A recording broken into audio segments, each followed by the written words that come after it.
Amém. E é sobre isso que a gente quer falar nessa noite, sobre a palavra de Deus, sobre aquilo que Deus tem para a sua vida. Então, abra no livro de Lucas, no capítulo 4. A minha palavra hoje não é longa, ela é breve. Eu quero ser bastante sucinto, bastante objetivo, mas eu quero, nesses minutos que nós temos, dividir com você algo que Deus colocou no meu coração sobre aquilo que nós nos tornamos, sobre a vida que nós acabamos vivendo, ok? Quando a gente é criança, a gente vai ler aqui Lucas capítulo 4, do 1 ao 12. Mas antes da gente ler Lucas do 4, de 1 a 12, quando nós somos crianças, nós nascemos e a gente não sabe o que será da nossa vida, né? Eu estava uma vez conversando com o Pedro. Pedro, ele é o Pedro do Borel. Não sei se você já ouviu falar dele. Ele é um missionário que é abençoado. De repente, eu acho que ele até vem aqui na igreja dividir com a gente uma palavra em novembro, no mês de aniversário. Mas eu tive com o Pedro e a gente ficou 4 dias juntos em Águas de Lindóia. E ele é muito, muito divertido, muito alegre, muito espontâneo, um homem que ama Jesus. E ele conta que, quando ele era criança, ele via um avião passando e ele tinha uma expectativa enorme do avião passando. Porque, algum dia, alguém trouxe o lanche do avião e entregou para ele. E aquele lanche do avião, acreditem vocês que são de 2000 para cá, o avião dava comida durante o voo. E era algo que alimentava, era algo substancial, era algo impressionante. Existia uma caixinha, né? Praticamente uma bandeja, né? E naquela bandeja vinha, às vezes, talher, e ali vinha um sanduíche, vinha salada, vinha um monte de coisa gostosa. Tinha lenço umedecido para você poder limpar a sua face. E era quem tinha aquela caixinha da Varig, da VASP, e lá vai muitos anos atrás, achava que aquilo era impressionante. E o Pedro, ele teve acesso a uma caixinha dessas e ele imaginava que tinha muita comida no avião. E ele cresceu com essa expectativa de que o avião era o lugar onde tinha muita comida. E ele estava contando frustrado para mim que depois que ele ficou mais velho, ele pegou um avião. E quando voou, nem água queriam dar para ele, né, no voo. E ele conseguiu lá, a duras penas, um copo d'água. Nem aquele snackzinho, que é o nome científico bonito que deram a um saquinho de biscoito miserável, nem um snackzinho tinha no voo dele. E ele viu como era distante aquilo que uma criança sonhava para aquilo que, de fato, a vida lhe proporcionava. E, baseado nessa experiência, né, de que a gente nem sempre pode escolher a vida que a gente leva, a gente, às vezes, se torna refém das circunstâncias. Porque não tinha como Pedro, né, determinar que iria ter comida no avião. A vida mudou, os voos mudaram, as companhias aéreas mudaram. E, atualmente, não se fabrica mais pelo menos não em classe econômica, a classe dos mortais, né? Mas a classe aí dos que não são tão mortais assim, ainda tem uma coisa legal, elegante. Fora isso, não tem não, né? E quem anda de avião sabe, às vezes eu pego um voozinho desse daqui para Curitiba, Senhor Jesus, eu prefiro o salgado ou o doce? Eu prefiro o salgado. E um copinho d'água e está de bom tamanho, né? E de vez em quando a gente se encontra por lá. E é interessante isso. Tem coisas que a gente não consegue mudar. Porém, nem tudo na vida é imutável, ok? Nem tudo na vida nós nos tornamos refém das circunstâncias. Nem tudo na vida depende de algo de fora. Tem coisas que dependem da gente, né? Também não acredito na música que cantava Depende de Nós, né? Também eu tô melancólico, Depende de nós. Só lembro da primeira frase. Lá tem jeito, criança. Não depende de nós. Tem coisa que não tem o que a gente vai fazer para mudar, não tem como. Mas tem coisas que dependem de nós. E é sobre essas coisas que dependem de você que eu queria falar um pouco com você nessa noite, com o objetivo de que você viva uma vida melhor, com o objetivo de que você alcance o resultado que você tanto sonha para a sua vida, com o objetivo de que você chegue lá, que você conquiste, que você seja uma pessoa bem resolvida e atenta. Então presta atenção, porque quando Jesus, ele cheio do Espírito Santo, voltou do Jordão, ele foi levado pelo Espírito de Deus ao deserto. E durante 40 dias ele foi tentado pelo diabo. Mas nesses 40 dias que ele foi tentado, ele não comeu nada durante esses dias. E o que aconteceu? Ao fim desses 40 dias ele teve fome. No verso 3, aqui de Lucas capítulo 4, o diabo lhe disse: se és o Filho de Deus, manda esta pedra transformar-se em pão. Jesus respondeu: está escrito, nem só de pão viverá o homem.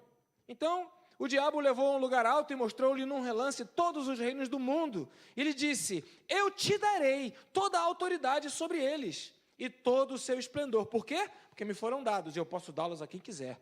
Então, se me adorares, tudo será teu. Verso 8, Jesus respondeu: está escrito, adore o Senhor seu Deus e só a Ele preste culto. Verso 9, o diabo o levou a Jerusalém, colocou-o na parte mais alta do templo e lhe disse: se és o Filho de Deus, joga-te daqui para baixo, pois está escrito, ele dará ordens a seus anjos a seu respeito para o guardarem. Com as mãos eles o segurarão, para que você não tropece em alguma pedra. E verso 12, que é o último que leremos, Jesus respondeu: dito está, não ponha à prova o Senhor seu Deus. O que está em questão aqui nessa passagem, nesse diálogo estranho, esquisito, entre o bem e o mal, entre a luz e as trevas, entre Jesus e o tentador, o que está em jogo aqui, eu quero ressaltar nessa noite, é a tentativa de o inimigo declarar para Jesus quem ele tinha que ser, o que ele tinha que querer, o que ele tinha que fazer. Quais eram as saídas dele? Quais seriam as decisões que ele teria que tomar? E veja que o inimigo, para determinar quem Jesus era, quem Jesus deveria ser, o que Jesus deveria fazer, o inimigo inclusive usou a palavra. Para que Jesus, então, ele fosse refém daquilo que era uma informação externa. Para que Jesus agora se tornasse refém das circunstâncias. Quando Jesus estava com fome, o diabo lhe falou: então tá, você está com fome, não está? Você é filho de Deus, não é? Não é óbvio que você é? Então, você tem poder, não tem? Então, agora vai lá e faz. Pergunta, por que Jesus não fez? Jesus não poderia ter feito? Se eu sou Jesus, na minha imaginação santa, eu falava, podia ter pensado nisso antes, né? Mas agora que ele falou, não vou fazer. Porque entenda que quando uma coisa externa entra na minha mente, entra na minha vida e diz o que eu tenho que fazer, eu me torno obediente, eu me torno submisso, eu me torno agora dependente daquilo de fora que me disseram. E quando aquilo de fora diz para mim o que eu tenho que fazer e eu faço, quando alguma coisa de fora, externa, entende a minha necessidade e me oferece uma solução, e eu aceito uma solução a qualquer custo, de quem quer que seja, de qualquer que seja a fonte, apenas olhando aquilo que eu entendo como uma necessidade, eu não vejo saída, porque a tentação é isso, a tentação é quando você fica encurralado, é quando você fica sem saída, é quando você não vê alternativas, e aí vem o inimigo e te apresenta uma saída, te apresenta uma alternativa, ele tenta fazer que você faça o que você não deveria ter feito.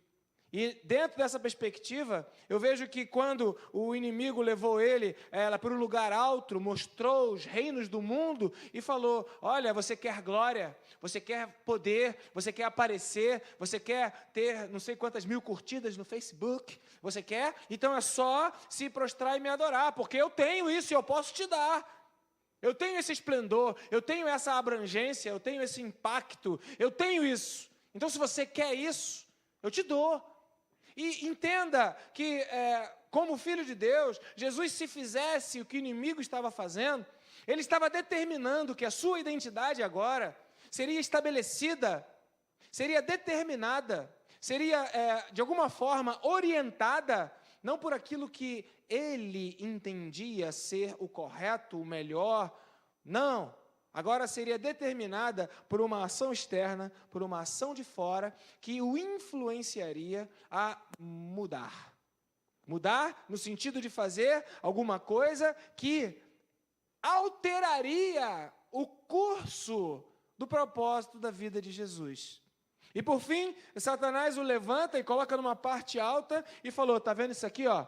Tá alto, não tá? Você pode se jogar, você pode voar, você pode fazer coisas que ninguém faz, você pode, você não vai cair. Os anjos do Senhor vão te guardar. Você é poderoso. Você é servo de Deus. Você é o filho de Deus. Você vai ser protegido. Nenhum mal te alcançará. Então você pode ir, você pode fazer, você vai dar conta. Você é um vencedor. Porque é vencer ou vencer.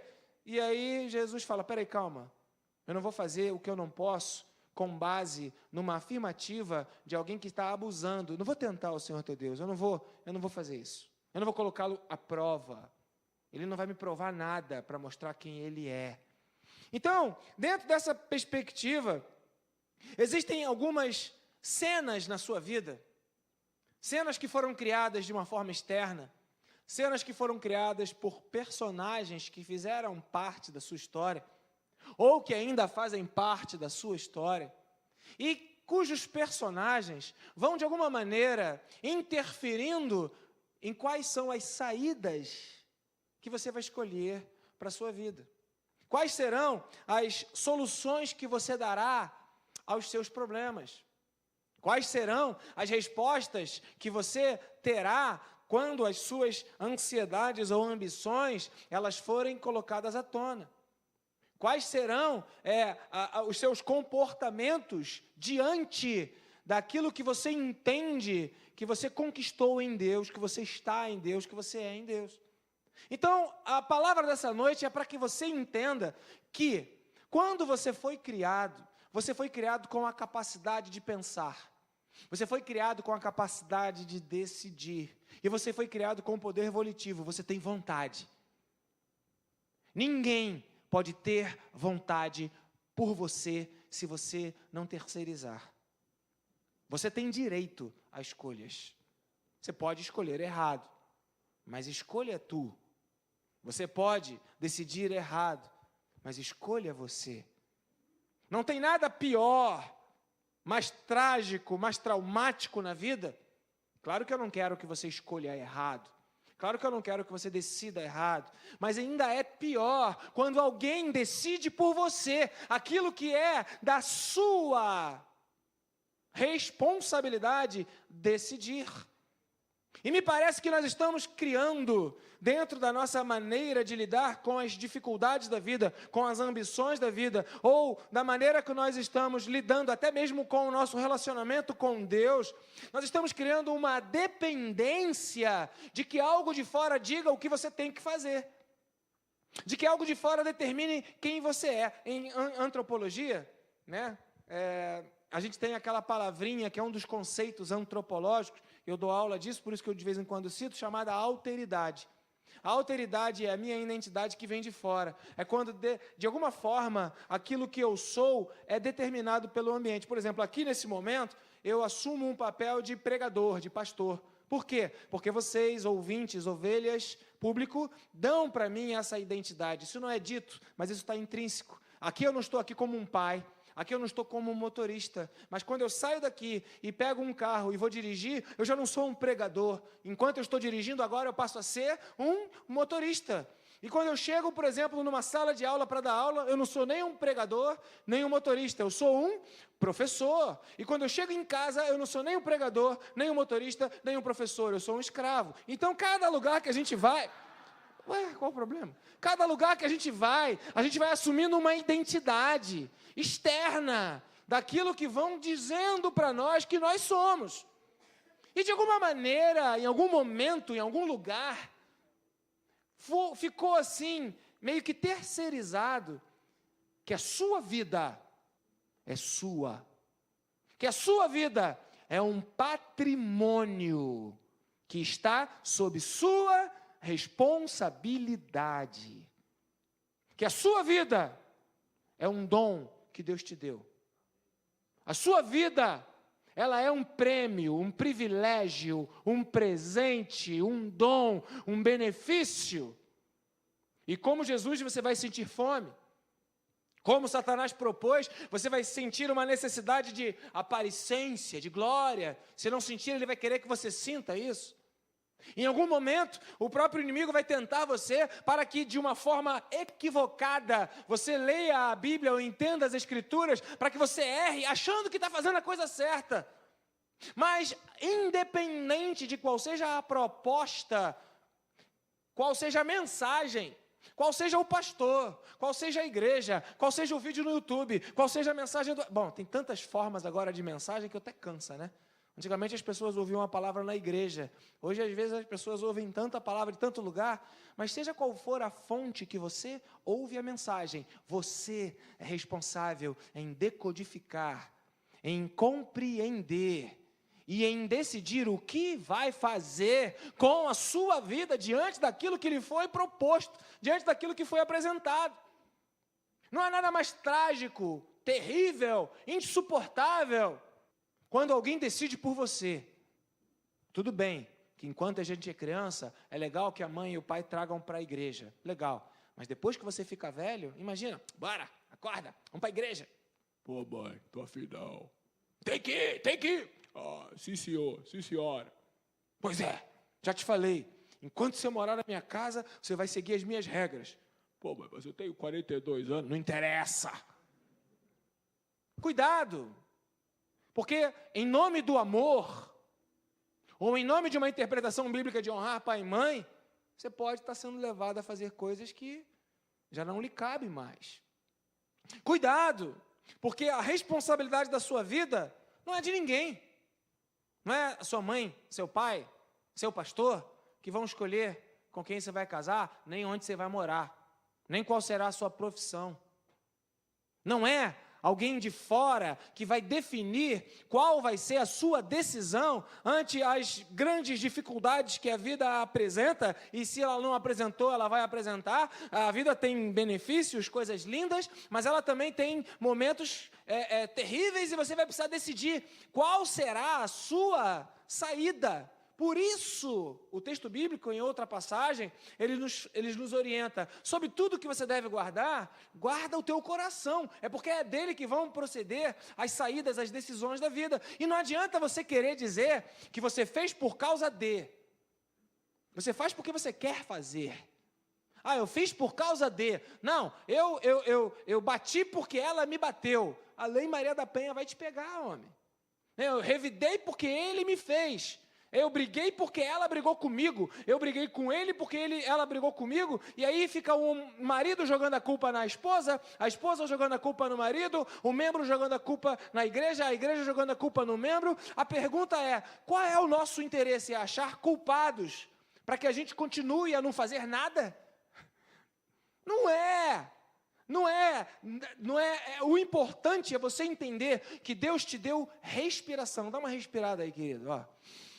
Você pode respirar? A Bíblia fala, todo ser que respira, louve ao Senhor. Agora, se você vai louvar ou não, é decisão sua. Então, em algum momento da história da nossa vida, nós esquecemos que somos responsáveis pela nossa própria existência. Terceirizamos a tragédia do desemprego por conta do momento da crise. Terceirizamos a tragédia do nosso relacionamento sentimental por conta do cônjuge ou do outro. Mas, de alguma maneira, quando você terceiriza, meio que você alivia a consciência, alivia a responsabilidade. Mas, espera aí, não interessa se a sua consciência vai estar pesada ou leve. Não interessa se você vai ser responsável ou não. Afinal de contas, de quem é a vida? Quem é que vai pagar o preço por viver a vida que você vive? A vida é sua. Então, o que eu digo? Se eu ouço a história, cada um de nós tem uma história, queridos. Cada um de nós tem uma história. E eu quero aqui dizer que eu tenho aqui na igreja verdadeiros heróis. quando eu vejo a Regilândia e quando eu vejo o Felipe, são pessoas que venceram as suas histórias. São pessoas que tiveram tudo para justificar serem tudo de ruim, imperfeito e desagradável, porque teriam todas as respostas. Teriam antes, talvez há pouco tempo também teriam, mas escolheram, resolveram, se posicionaram. É incrível como que de alguma maneira você se torna vítima daquilo que é exterior. Eu não vejo aqui Jesus nessa tentação dizendo, negociando, eu estou morrendo de fome, tem essa solução, tem essa saída. Porque se Jesus aceitasse aquele pão, ele ia matar a fome, mas ele ia se transformar numa pessoa dominada por aquilo que é de fora. Ele estaria declarando, eu aceito qualquer coisa para conseguir o que eu quero. Qual o nome disso? Em psicologia tem um nome disso que fala sobre o ego no centro. Eu aceito qualquer coisa. É egoísmo, o ego no centro.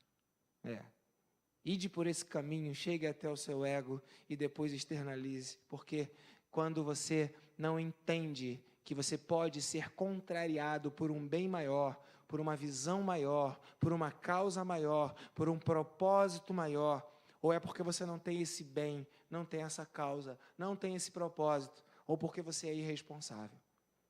E existe uma tremenda irresponsabilidade de como lidar com a vida, e isso é justificado por causa do meu pai, por causa da minha mãe, por causa do meu marido, por causa do governo, por causa da igreja. Quantos que estão aqui hoje e não se converteram aqui, vieram de outras igrejas para cá? Levante assim a sua mão. A maioria. Pode abaixar a mão. Eu não vou perguntar para você levantar a mão. Mas a pergunta que eu te faço é, quantos se aborreceram na igreja anterior? Agora, quantos vocês acham que já saíram daqui porque se aborreceram com essa igreja? Então entenda que não há a mínima condições de você não se aborrecer. Não tem como você não se aborrecer. Depende de fora para você estar na igreja, esquece, não vai funcionar.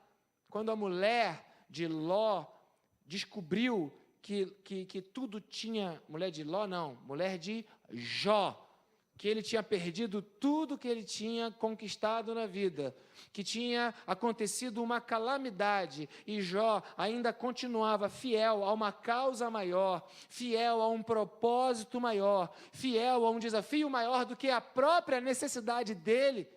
A sua esposa, que estava do lado dele, mas que não enxergava a vida dessa maneira, que era refém do que tinha do lado de fora, que só estava feliz quando tinha as coisas, e quando não tinha se tornou uma pessoa ácida, infeliz, amarga. Ela falou, você ainda conservas a tua integridade, Jó? Amaldiçoa esse Deus, que não faz nada para você e morre ser infeliz. Foram as palavras de uma esposa, diante de uma escolha que ela fez, de se tornar infeliz, por não ter aquilo que ela queria ter. É quando o de fora, quando o externo diz quem você é. Mas espera aí, Jó agiu diferente, Jó reagiu diferente, Jó escolheu diferente. As mesmas crises que a mulher de Jó teve, Jó também teve. As mesmas decepções, traições, frustrações, ambiguidades, tristezas que Jó teve, a mulher também teve, mas um escolheu preservar a sua integridade em nome de um bem maior, em nome de uma causa maior, em nome da sua fé, em nome de Deus, em nome de compreender que havia alguém maior, onipotente, que tinha toda a sabedoria e que sabia o que estava fazendo. Mas aquela mulher, ela entrou em crise porque ela não enxergava além daquilo que era a sua própria necessidade. E quando lhe foi tirado aquilo que ela mais prezava, quando lhe foi impedido de ter aquilo que ela entendia ser algo que era fundamental, ela chutou o balde. Ela queria ser feliz ao custo do seu próprio egoísmo, fazendo aquilo que ela queria. As coisas começaram a dominar a vida daquela mulher. É trágico quando alguém domina a sua vida. É trágico quando alguém determina a tua felicidade. É trágico quando você fica infeliz, porque o seu celular não é o celular que você sonha. A gente tem uma incapacidade de estar satisfeito com aquilo que a gente tem. E o nosso contentamento, ele foi roubado.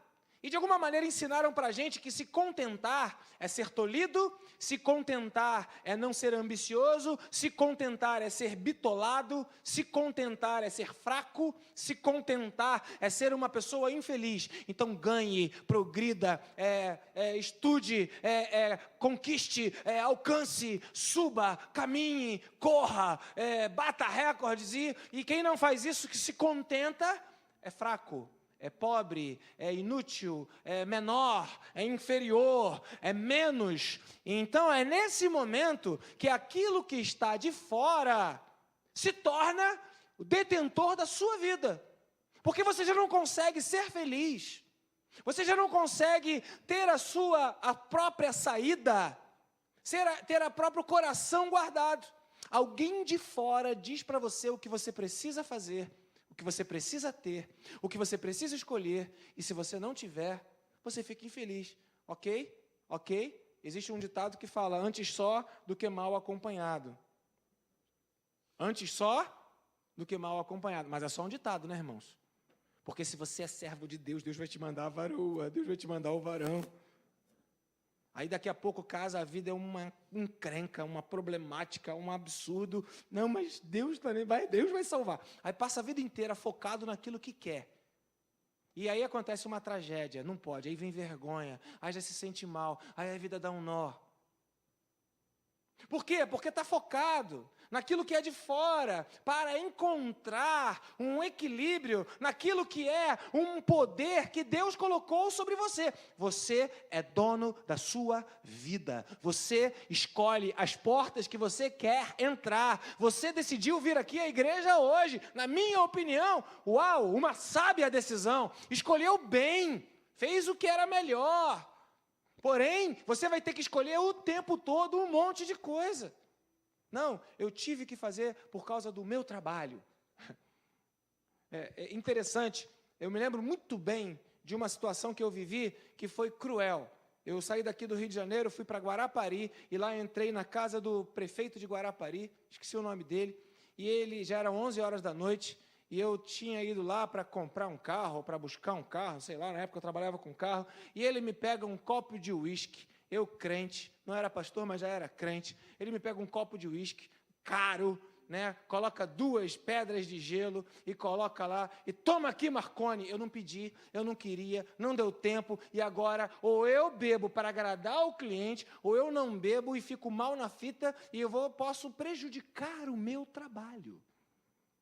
Como bom crente safado, irmãos, eu só fingi, né? Eu não disse que não, mas peguei o copo, botava o copo na boca, não fazia nada.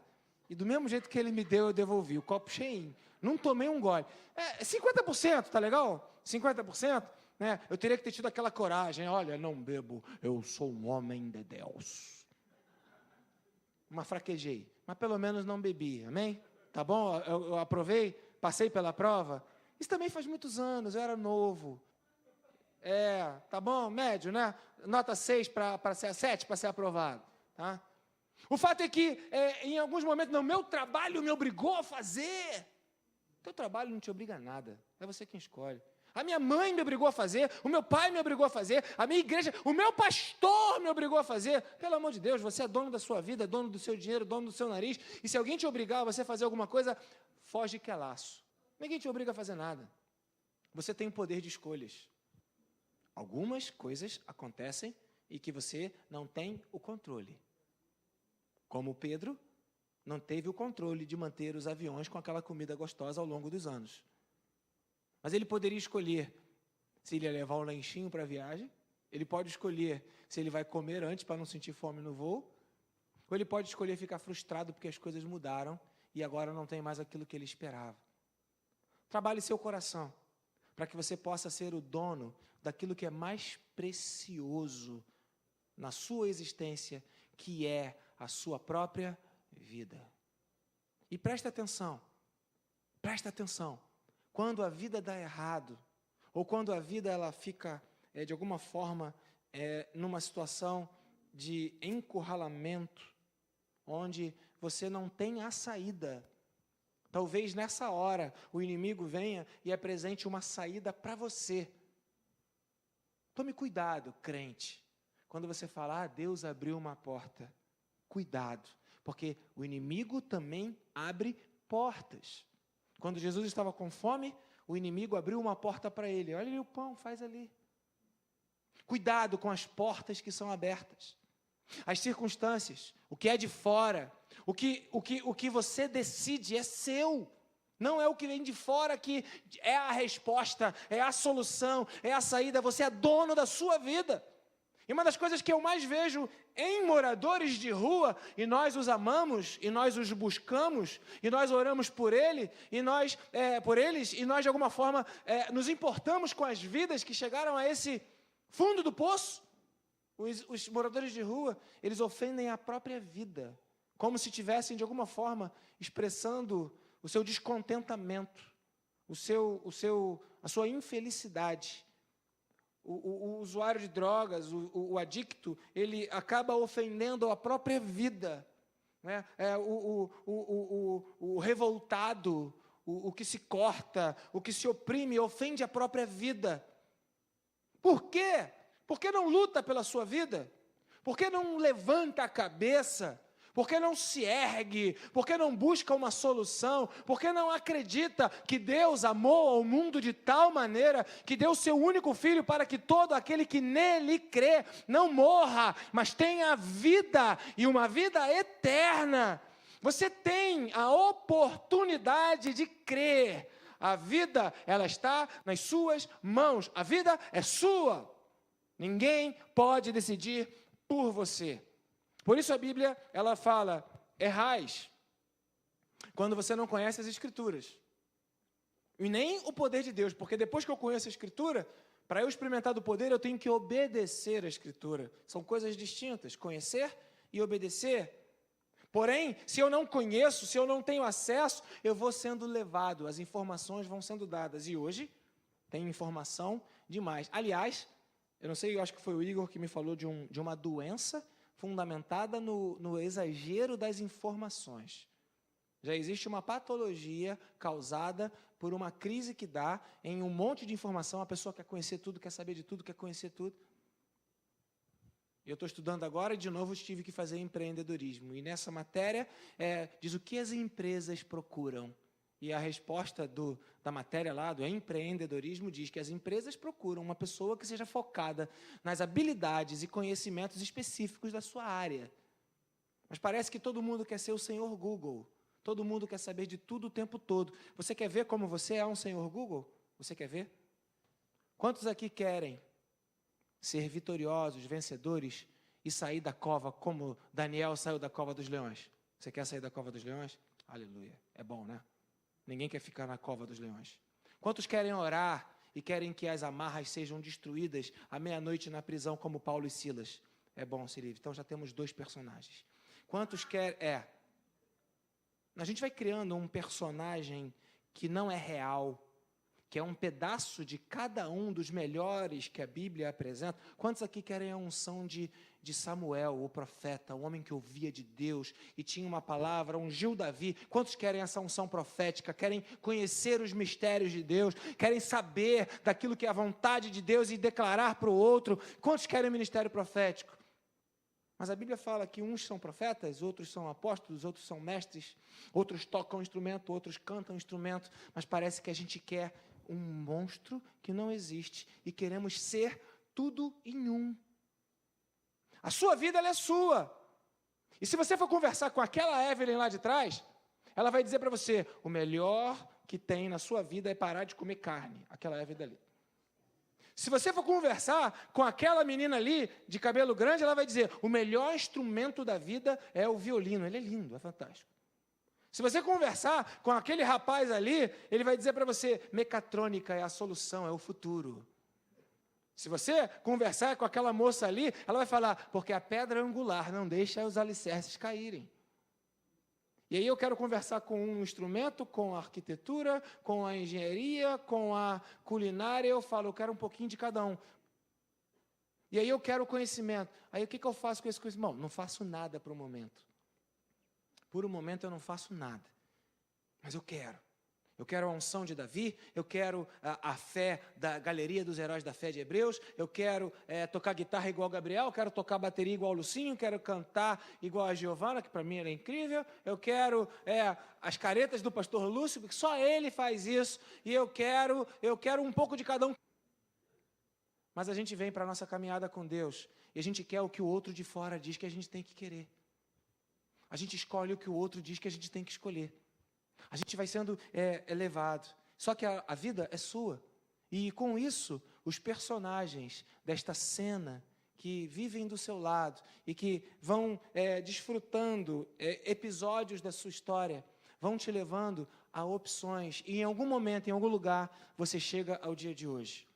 E chegando no dia de hoje, você está aqui e você se coloca como uma pessoa que precisa de ajuda. E você chega numa igreja precisando da ajuda de um pastor, eu vou naquele culto, porque aquele culto vai ser poderoso, abençoado, ungido, maravilhoso, de fora vai resolver o meu problema. Eu vou naquela irmã vai orar, vai dizer o meu futuro, ela vai botar a mão na minha cabeça e minha vida vai mudar instantaneamente. O tempo inteiro, inclusive no campo da fé, no campo do nosso relacionamento com Deus. Queremos terceirizar alguma coisa que Deus nos deu para que nós sejamos dono a nossa própria vida. A minha mensagem nessa noite é simples. É dizer para você que você é dono da sua vida. Dizer para você que a proposta da palavra de Deus é que Jesus, ele se apresenta como um caminho, o caminho, como uma verdade, a verdade, e como um estilo de vida, a vida. Agora é decisão sua, escolher, acreditar, decidir, optar, negar a si mesmo, negar esse Deus interior que diz para você o que você tem que fazer, negar os deuses que estão ao seu redor, que vão te sugerindo o que você deve comer, o que você deve estudar, qual deve ser a sua profissão, qual deve ser o seu gosto musical, excluir esses deuses e agora estar atento para aquilo que Deus criou você, porque quando Ele fez você, Ele tinha um plano na sua vida. Ele tinha uma história para você, ele tinha um sonho com você. Deus quer algo na tua vida e não tem jeito. Ninguém vai poder viver a sua vida por você. Ela é sua.